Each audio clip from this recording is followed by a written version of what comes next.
राज्यात डिसेंबरमध्ये निवडणुका होणार असतील तर ती सरकारची सोय, सत्ताधाऱ्यांना पराभवाची भीती, संजय राऊतांचा हल्लाबोल. राज्यातील विधानसभेच्या निवडणुका डिसेंबरमध्ये होण्याची शक्यता, लोकसत्ताचं वृत्त. लाडकी बहीण योजनेमुळे निवडणुका लांबल्याच्या चर्चा. विधानसभा उशिरा गठीत झाल्यानं आमच्याकडे वेळ, त्या वेळेपर्यंत कधीही निवडणुका होऊ शकतात, भुजबळांचं सुळेंसह राऊतांना उत्तर. मुंबई गोवा मार्गावरील कुचकामाला रवींद्र चव्हाण जबाबदार, फडणवीसांनी त्यांचा राजीनामा घ्यावा, रामदास कदमांची मागणी. कोकणामध्ये शिंदे गट आणि भाजप यांच्यात वादाची ठिणगी. रामदास कदम अडाणी माणूस, युती धर्म पाळतोय, सांभाळून बोला नाहीतर तोंड फोडल्याशिवाय राहणार नाही, रवींद्र चव्हाणांचा रामदास कदमांना इशारा. रवींद्र चव्हाण पागल झाले, सार्वजनिक बांधकाम खातं सांभाळण्याची त्यांची लायकी नाही, चव्हाणांकडून युती तोडण्याचे प्रयत्न. रामदास कदमांचं चव्हाणांना प्रत्युत्तर. वारंवार भाजपवर बोलणं मान्य नाही, अशा टीकांमुळे मनं दुखावतात, या मुद्द्यांवर शिंदेंशी बोलणार. रामदास कदमांच्या वक्तव्यावर फडणवीसांची प्रतिक्रिया.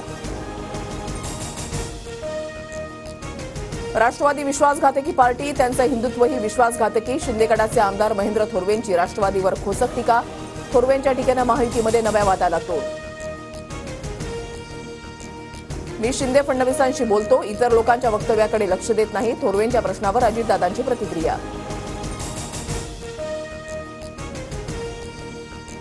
उद्धव ठाकरेंमुळे राज ठाकरेंना शिवसेना सोडली, उद्धव ठाकरेंच्या मनामध्ये असुरक्षिततेसोबतच पक्ष ताब्यात घेण्याची इच्छा होती, एकनाथ शिंदेंचा आरोप.